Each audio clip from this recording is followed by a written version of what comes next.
Are you tired of the same dull webinars? It's time to think outside the box and create engaging virtual experiences.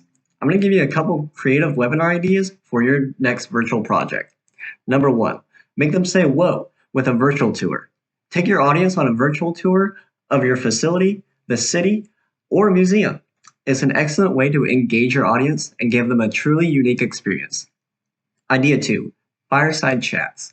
Host an informal conversation between industry experts and your audience. It's a great way to share insights, tips, and network with like-minded people. Third, interactive workshops. Plan a hands-on interactive workshop that allows attendees to practice new skills, learn new techniques, and engage with your brand.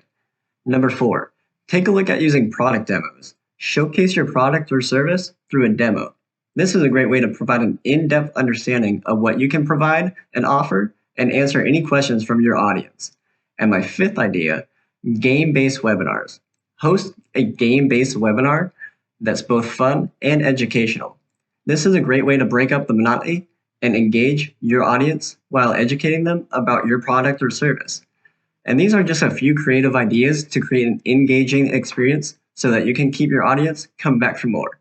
So what are you waiting for? Start planning your next virtual product and make it a memorable one. Get in touch with us at Social27 to learn more and get a demo of our webinar engine.